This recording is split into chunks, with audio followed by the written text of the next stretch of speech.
name is Mike Fields, also known as FAXY, and welcome to another episode of Black Facts, Black Facts. Oh yes, this is where I get to celebrate Black History Month 2022 in my own special way. You already know. Oh yes, welcome back to the museum, folks. How y'all doing, man? It's been a while. I missed y'all. It's my friends right here. What's up with y'all? Y'all good? Facts! Oh yes, ladies and gentlemen, it is indeed a wonderful day here, a wonderful Wednesday, also known as Hump Day. Facts! Oh yes. Now, today is the 23rd day, the 23rd episode. It is February 23rd, 2022. And ladies and gentlemen, we have a wonderful, wonderful show today. Man, you already see what it is. You see what it is. You see who it is. You see who it is. Ladies and gentlemen, this one is dedicated to all of the Michaels in the world. Oh, yes. All of the Michaels on the planet. This is dedicated to us today, y'all. Ladies and gentlemen, you're going to see why. Folks, today we are celebrating the one, the only, the GOAT of all GOATs. Ladies and gentlemen, his name is the good brother, the Reverend Dr. Martin Luther King Jr. Oh, yes, give it up for MLK, baby. Oh, yes, give it up for Dr. King. Oh, yes, ladies and gentlemen, I'm so excited about this. You see the shirt? Oh, yes, if you have not been to D.C. and seen this, please, like I say. Now, this is called empirical research. Just being there, going there to the site. Do the research, folks. Don't cheat yourself. Treat yourself. Oh, yes. It's all about the treats, folks, especially in 2022. We need it. Oh, yes. Folks, I'm not going to hold you long. There's so much information. I did a lot of research. Put together a little write-up here because I'm back in the laboratory. I'm back in the museum, folks. So I got everything at my access now. All right. Now, before we get started, once again, this is going out to all the Michaels. Everybody named Michael. You see it. You see it. You see it. Yes, sir. You see it. MJ in the back. Where you at? Yes, sir. Oh, yes. Oh, yes. Mikey is dedicated, y'all. So I'm going to put my man MJ right here. Oh, yes. Oh, what you doing, Mike? Why you do that, Mike? No, this is our day, baby. There we go. There we go. We straight. You good, Mike? He's good. He's okay. All right, now, folks, we're going to get into it. Now, how do you think I got this information? How do you think I got this information? How? I Googled it. Oh, yes. Folks, there's so much information. We're going to hop right into it. You ready, Mike? You ready, Mike? Oh, yes. So goes.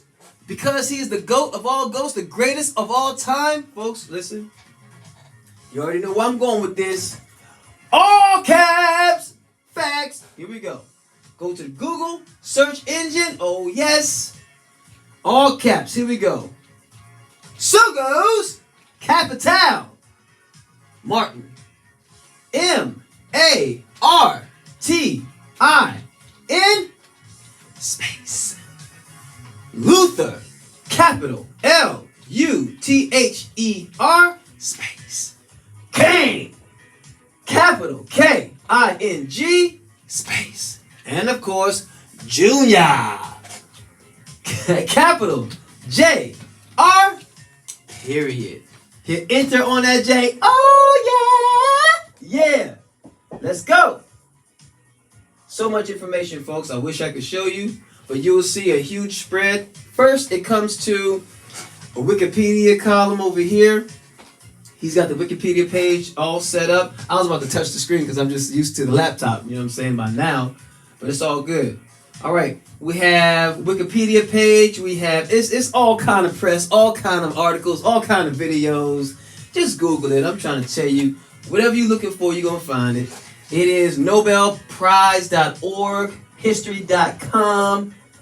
I mean, you name it. YouTube, of course, Britannica.com, thekingcenter.org, okay? Let's see. Biography.com, kinginstitute.stanford.edu, nps.gov, all kinds of stuff. All kinds of stuff. Dr. King movies, books. It's pandemonium, folks. Of course. It's Dr. King, my brother. Oh, yes. All right, here we go. Now, without further ado, so goes on the write-up. Let's get into it. Oh, yes. And the music you hear in the background, that is none other than another GOAT, Mr. Stevie Wonder. Oh, yes. Let's get into it, baby. All right, now here we go. So goes Martin Luther King Jr. Did I say his name right? Let me back up a little bit. The good brother, the most noble brother, the Reverend Dr. Martin Luther King Jr. was actually born Michael. Did I know that before today? Nope. That's why this show is dedicated to all the Michaels in the world. This is for you. This is for us, baby. Martin Luther King Jr. was actually born with the first name Michael. His name was Michael King. Michael Luther King Jr. Why was he Junior? Because that was his dad's name too. Just blessed my life all over again right there. I'm done. Psych! Michael King Jr. was born January 15th, 1929 in Atlanta, Georgia. ATL, baby. Yes, sir. He was the second of 3 children born to Michael Luther King Sr. and Alberta Williams King. In August of 1934, after witnessing the rise of Nazism during a trip to Berlin, Germany for the meeting of the Congress of the Baptist World Alliance, which is the BWA, Michael Luther King Sr. changed his name to Martin Luther King Sr. and also his namesake, his son's name, to Martin Luther King Jr. So that's when the name change happened. I don't know exactly why, even though it alludes to Nazism in Germany and him being there and witnessing the rise of it. I don't really know what the turning point was specifically. But, hey, that's just me. You can do the research, find out for yourself. Oh, yes. Facts! All right. By the time he was 5 years old, elementary school, kindergarten, pay attention, Martin memorized and sang hymns and quoted verses from the Bible. So we're already showing talent, memorization skills, oratory skills at 5 years, and vocal skills. He's singing too. At 5 years old. Time. Oh, yes. Over the next year, he began to go to church events with his mother and sang hymns while she played piano. Once again, we have parents who have talents and skills that the children love and partake in. We saw that with Prince, and we also saw that with who else? You remember? No? Michael Jackson. Another Michael. Let's go! Woo! I know you like that, huh? Oh, yeah. You like that, though. Yes. Oh, yes.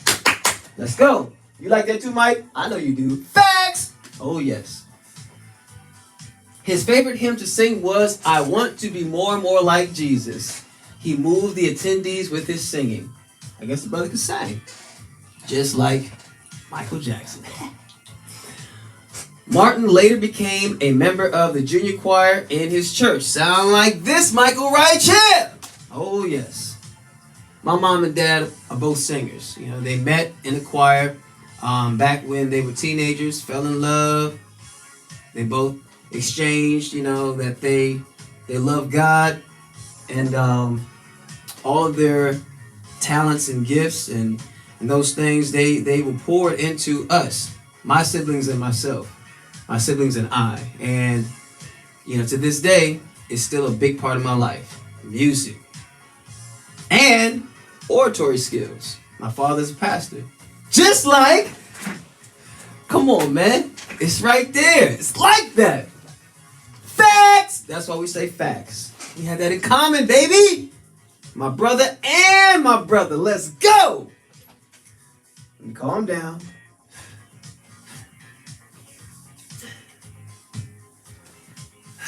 Okay. Here we go. So goes. Okay. Martin Luther King Jr., he enjoyed opera and played the piano. He was talented. I didn't even know that. Talented. As he grew up, Martin garnered a large vocabulary from his reading dictionaries and consistently using his expanding lexicon. He was becoming a wordsmith. Oh, yes. Like my fraternity brother Josh. Todd. Oh, yes. Martin got into physical altercations with the boys in the neighborhood, but oftentimes used his knowledge of words to stymie fights. Using the old TikTok up here, right? That old brain, baby. Oh, yes. Martin showed a lack of interest in grammar and spelling, which was a trait he carried throughout his life. Very interesting. Especially considering how well he spoke and wrote and all that. In September 1940, at the age of 11, he was enrolled at the Atlanta University Laboratory School for the 7th grade. So he's in the 7th grade at the Atlanta University Laboratory School. All right. Now, while there, Martin took violin, piano lessons, and showed keen interest in his history and English classes. And we will see how that pans out throughout the rest of his life. Oh, yes. In his adolescent years, Martin initially felt resentment against white people due to the racial humiliation that he, his family, and his neighbors often had to endure in the segregated South. In 1942, when he was 13 years old, Martin became the youngest assistant manager of a newspaper delivery station for the Atlanta Journal. Nice, getting the word out. Okay, informing people.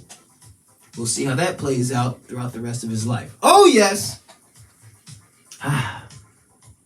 That year, Martin skipped the 9th grade and was enrolled in Booker T. Washington High School, where he maintained a B+ average. Not too shabby for the young brother. In high school, Martin became known for his public speaking ability. Here we go. His voice grew into a powerful baritone, and he joined the school's debate team. Let's go. The great debater himself. Oh, yes. Shout out to my man Denzel. Let's get it. Oh, yes. Martin continued to be most drawn to history and English, and chose English and sociology to be his main subjects while at the school. Well, guess who else chose sociology? This guy. Oh, yes. Bachelor of Arts degree from the University of Virginia in sociology. Facts. Let's go. My man Mike, also known as Martin. Yes, sir. Woo! All right. He maintained an abundant vocabulary, but relied on his sister Christine to help him with his spelling. In exchange, Dr. King, well, he was going to be Dr. King, but I'm just calling him Dr. King here in this write-up. He assisted her with her math. So, brother-sister routine, all right? You help me with my vocab, my reading, my grammar, and all that, and I'll help you with your math, okay? How about that? Deal? Deal. Let's go. Family, baby. Teamwork makes the dream work. Let's go! All right. They studied in this manner routinely until Christine's graduation from high school. Okay. Martin also developed an interest in fashion. I didn't know about this. Patent leather shoes, tweed suits. They were his thing. Patent leather shoes and tweed suits. And he grew a liking for flirting with girls and dancing. My man. Yes, sir. Let me find out if Dr. King could cut a rug. All right. Because of his love for tweed suits, his friends called him Tweed or Tweety. Now, I know somebody very close to me who has the nickname Tweety. I'm not going to name any names. But you know who you are. Mitch. Facts. Oh, yes. Shout out to Nita and Vita. Oh, yes. Let's see here. In 1936, Martin's father led hundreds of African Americans in a civil rights march to the City Hall in Atlanta to protest voting rights discrimination. How familiar does that sound? His dad, precursor. Let's go. Let's go. A living example. He said his dad was a real father, was a real dad. Hey, I know that. I know what that's like, to have a real father, to have a real dad, to have that father, a father who is an example for what I want to be, for what I'm going to do in my life, for the rest of my life. Thank you, Blue. Love you, man. My dad. Oh, yes. All right, here we go. All right. On April 13th, 1944, in his junior year, Martin gave his first public speech during an oratorical contest sponsored by the Improved Benevolent and Protective Order of Elks of the World in Dublin, Georgia. Nice. He won the contest. Of course. Of course. On the ride home to Atlanta by bus, to ATL by bus. So they're on the bus and on the way home, Martin and his teacher were ordered by the driver of the bus to stand so that white passengers could sit. The driver of the bus called King a racial slur. King initially refused but complied after his teacher told him that he would be breaking the law if he did not follow the directions of the driver. As all the seats were occupied, he and his teacher were forced to stand the rest of the drive back to Atlanta. Later, Martin wrote of the incident saying that night will never leave his memory. It was one of the angriest he'd ever been in his life. I bet. During Martin's junior year of high school, Morehouse College, an all-male, historically black college that his father and maternal grandfather had attended. Shout out to Morehouse. Look up Morehouse. Look up Morehouse. All right? Morehouse began accepting high school juniors who passed the school's entrance examination. Wow. In 1944, at the age of 15, Martin passed the entrance examination and was enrolled at the university for the school season at that autumn.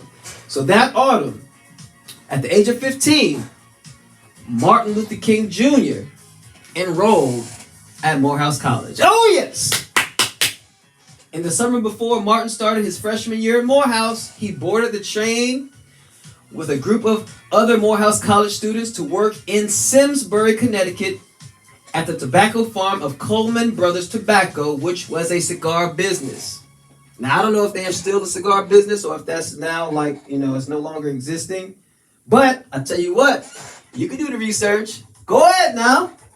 Don't cheat yourself. Treat yourself, man. Let's go. All right. This was Dr. King's, soon to be Dr. King's, first trip outside of the segregated South into the integrated North. In a June 1944 letter to his father, Martin wrote about the differences that struck him between the two parts of the country. And he was saying that on their way to Connecticut, he saw some things that he had never anticipated to see. After they passed Washington, D.C., he said there was no discrimination at all. No discrimination past D.C. The white people up north were very nice. That's what he was saying to his dad in the letter. He said that he and his boys, they would go to any place they wanted to and sat anywhere they wanted to. All right? Keep that in mind. Now, the students worked at the farm to be able to pay for their educational costs at Morehouse College. The farm had partnered with the college to allot their salaries towards the university's tuition, housing, and other fees. That's good. All right? That's kind of like an assistantship. And I tell a lot of people, if you're going to be in grad school, if you're going to go to grad school and you don't want to pay for it, please do yourself a favor and apply and get an assistantship. One that hopefully, maybe with residence life, you can live on campus Get your tuition paid for, room and board, and meals. All you might have to pay is student fees. How do I know? Happened to me. Shout out to University of Maryland, College Park. Go Terps! Facts! Oh, yes. Oh, yes. All right. Now, and at the time, it was the Office of Fraternity, Department of Fraternity and Sorority Life. Shout out. At the Stamp Building. Oh, yes. Oh, yes. Shout out to all the SARFs. Oh, yes. Fraternity Row. Let's go. All right. Let's see here. On weekdays, Martin and the other boys, they worked in the fields, picking tobacco from 7 a.m. until at least 5 p.m. enduring temperatures above 100 degrees Fahrenheit to earn roughly $4 a day. $4 a day in over 100 degrees Fahrenheit. Oh my God, that kind of weather. Hey, did what they had to do. Facts. On Friday evenings, Martin and the other students visited downtown Simsbury to get milkshakes and watch movies. And on Saturdays, they would travel to Hartford, Connecticut to see theater performances, shop, and eat in restaurants. On each Sunday, they would go to Hartford to attend church services at a church filled with white congregants. Martin wrote to his parents about the lack of congregation in Connecticut, relaying how he was amazed they could go to one of the finest restaurants in Hartford and that Negroes, so they called black folks or African Americans Negroes back then, Negroes and whites go to the same church. Okay. Martin also played freshman football there. So let's back up a little bit. We're talking about an integrated church. All right? Integrated worship, faith practices, prayer, preaching, teaching, integrated in the North. All right? It's kind of like it's a culture shock from a main man. It's a culture shock because coming from the segregated South to where he was in Connecticut, night and day. That's what it sounds like. Facts. Let's keep it moving. Keep on moving. In 1947, the summer before his last year at Morehouse, the 18-year-old Martin Luther King Jr. chose to enter the ministry. Like father, like son. Let's go. Throughout his time in college, King studied under the mentorship of his president, Baptist minister Benjamin Mays, who he would later credit with being his spiritual mentor. Oh, yes. Martin concluded that the church offered the most assuring way to answer an inner urge to serve humanity. In 1948, at age 19, Dr. King graduated from Morehouse College. At 19! It was a different time. It was a different time, I'll give you that. But still, bro, that's 19. Graduating with a 4-year degree. Crazy. And he had a Bachelor of Arts degree in sociology, just like me. Facts! Facts! Go, Mike. Let's go, baby. Go ahead, Mike. I'm sorry, Martin. Oh, yes. Sorry, not sorry. I love it. He was valedictorian and student body president. Of course. That's what we do. Oh, yes. In 1951, Martin Luther King Jr. began doctoral studies in systematic theology at Boston University. While pursuing doctoral studies, King worked as an assistant minister at Boston's historic 12th Baptist Church. In 1952, Dr. King graduated with a Bachelor of Divinity, that is B.Div, degree from Crozer Theological Seminary in Upland, Pennsylvania. Also in 1952, Dr. King became a member of Alpha Phi Alpha Fraternity Incorporated. He crossed through the Sigma chapter, which is the Boston Metro chapter of the Alpha Phi Alpha Fraternity Incorporated. Yes, indeed. Yes, indeed.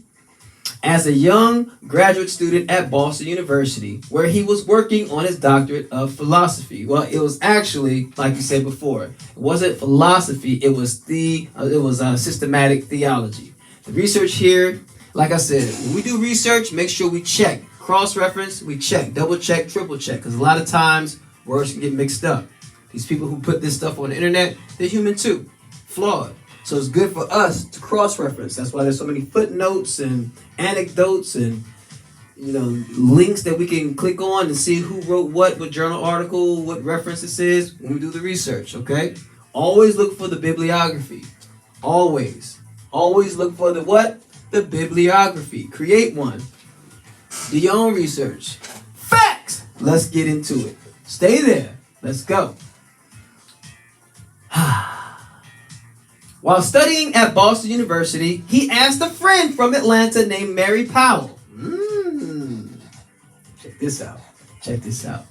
He asked Mary Powell, who was a student at the New England Conservatory of Music, if she knew any nice Southern girls. What did it say before? He loved women. He loved the girls, man. He had the tweed suit on proudly, had his patent leather shoes, probably had to smell good and all that. He said, hey, I'm looking for a nice Christian girl. A nice Southern girl. All right? Powell asked fellow student Coretta Scott. Powell asked fellow student Coretta Scott if she was interested in meeting a Southern friend studying divinity. Scott was not interested. So Coretta was not interested in dating preachers. All right? That was not her thing. But eventually she allowed Martin to call her based on Miss Powell's description and vouching. So Miss Powell put in a good, she put in a good word for my man.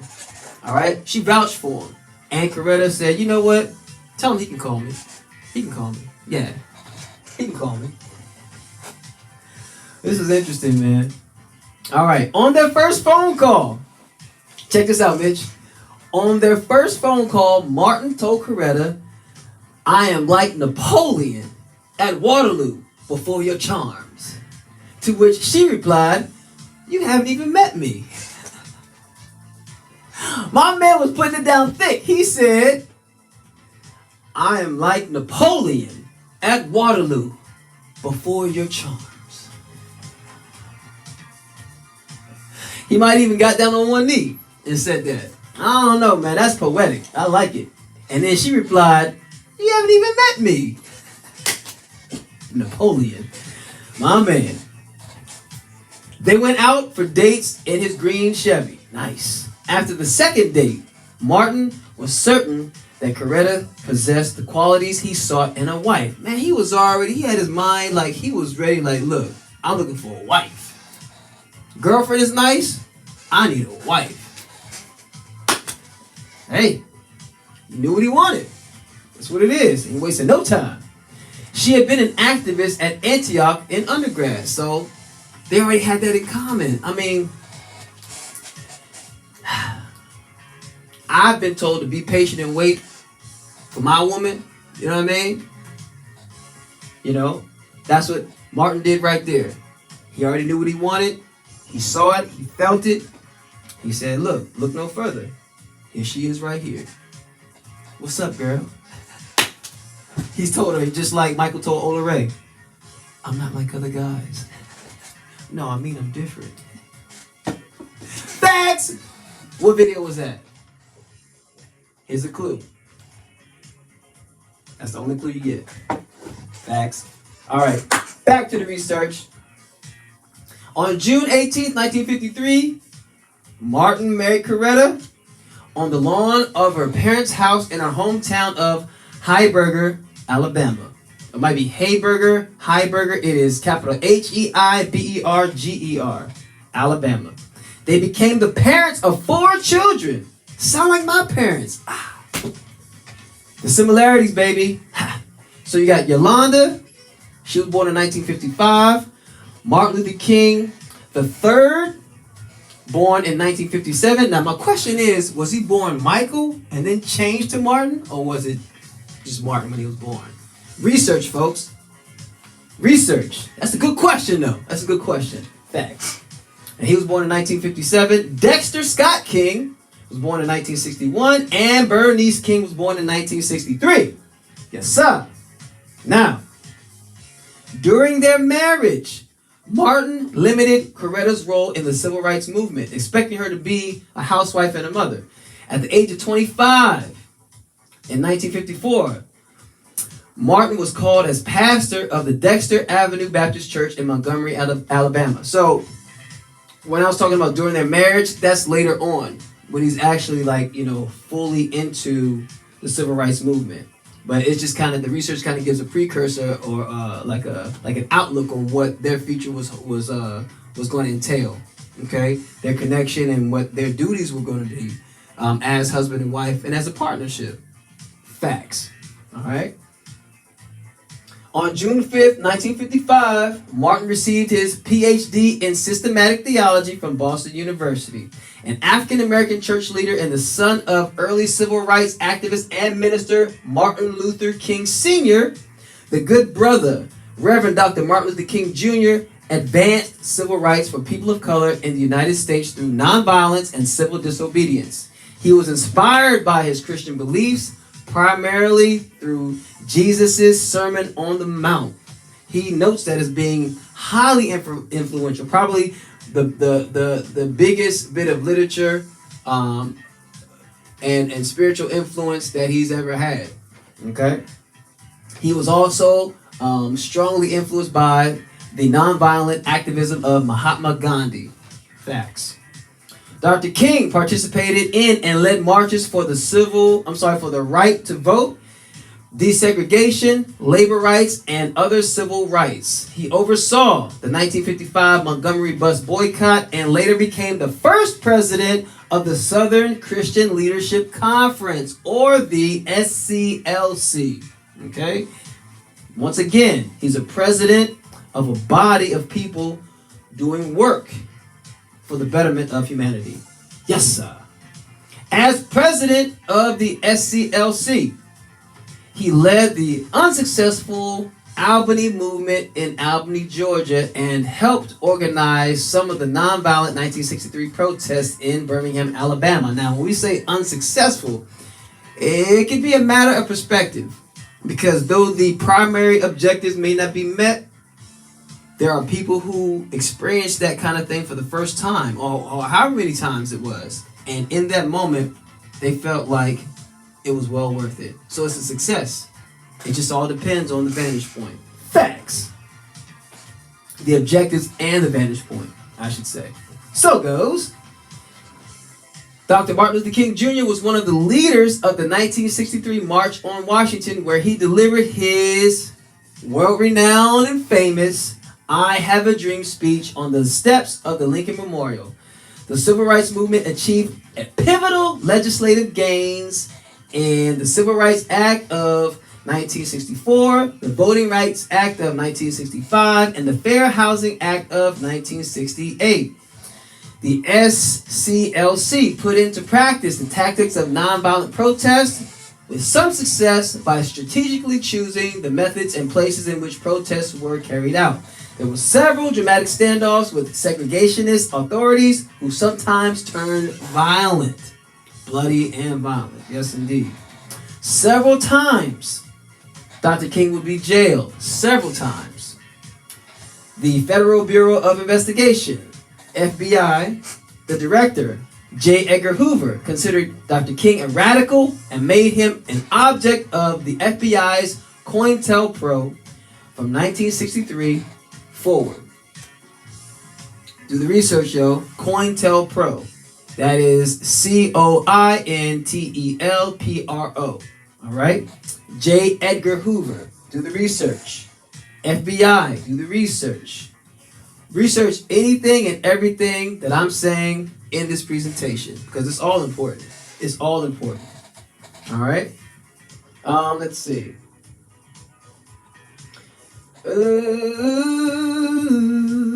FBI agents investigated him for possible communist ties, spied on his personal life, and secretly recorded Dr. King. Secretly recorded him. In 1964, the FBI mailed King a threatening anonymous letter, which he interpreted as an attempt to make him commit suicide. On October 14th, 1964, Dr. King won the Nobel Peace Prize for combating racial inequity and inequality through nonviolent resistance. Oh yes. In 1965, Martin helped organize 2 of the 3 Selma to Montgomery marches. In his final years, he expanded his focus to include opposition towards poverty, capitalism, and the Vietnam War. Oh yes. In 1968, Dr. King was planning a national occupation of Washington, D.C. to be called the Poor People's Campaign. When? On April 4th, 1968, Dr. King was assassinated while standing on the second-floor balcony outside his room at the Lorraine Motel in Memphis, Tennessee. His death was followed by national mourning as well as anger, leading to riots in many U.S. cities. Dr. King was posthumously awarded the Presidential Medal of Freedom in 1977 and the Congressional Gold Medal in 2003. Now, in 1986, with the help of Stevie Wonder and his hit song, Happy Birthday, the holiday, Dr. King, Martin Luther King Jr. Day. Yes, sir. It was enacted at the federal level by legislation signed by then President Ronald Reagan. Oh, yes. Thank you so much, Stevie Wonder. As I reported during our tribute to you, sir, you helped solidify and establish Dr. King's birthday as a national holiday. Thank you so much, sir. Salute, for real. Happy birthday to you. Yes, sir. Hundreds of streets in the U.S. have been renamed in Dr. King's honor. And the most populous county in Washington State was rededicated for him. The most populous county in Washington State was rededicated for Dr. Martin Luther King Jr. With the foresight and leadership of Dr. King's beloved brothers of Alpha Phi Alpha Fraternity Incorporated, the Martin Luther King Jr. Memorial on the National Mall in Washington, D.C. was planned, built, and dedicated, and the dedication was in 2011. Folks, ladies and gentlemen, like I said, it's a lot. There's so much more to Dr. King. There's so much more, including like those people that he worked with, especially during the Poor People's Campaign. You know, the Navajo. I mean, it was. There's so many people that he joined forces with to fight for us, to change the world.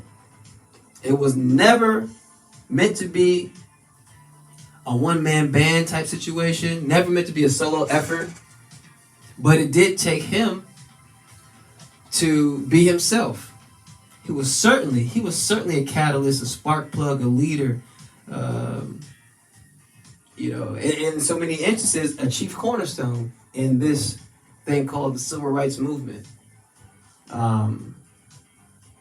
Things that would not just shape our nation, but the entire world. That's why it's so important to just break free of this notion of Black history as just being a month-long celebration. Black history is world history, and it's every day. It's every day. So, with that, I just want to say thank you, Michael. Thank you, Martin, for, I just have to say everything, for everything. Everything that makes Martin Luther King Jr. who he is, I'm thankful for. I didn't know him personally, of course. There's no way. But I'm glad that, I'm just glad that I could benefit from his life and his legacy and continue it in my own special way. That's what we're doing here on Black Facts, Black Facts. We celebrate. We appreciate, ladies and gentlemen. We don't cheat ourselves. We treat ourselves. Folks, be good to yourselves and each other. All right? Let freedom ring. Let love rule. Let it rest, rule, and abide in our hearts now and forevermore. Let everybody say, amen. Facts. Peace. Oh, yes. Hold up. Before I go, I want to say something. One last thing. One last thing before I go. Where'd it go? Where's it at? Where's it at? No? Yes? No? Yes?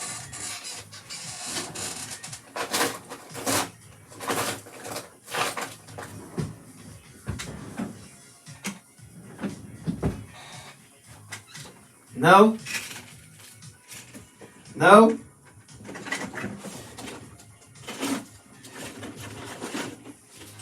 No?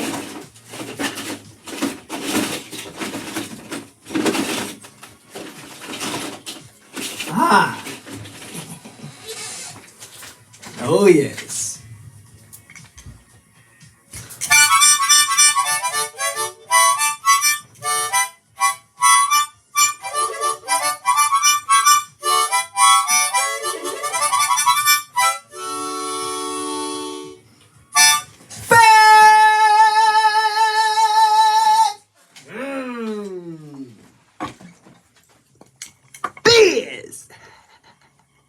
Facts.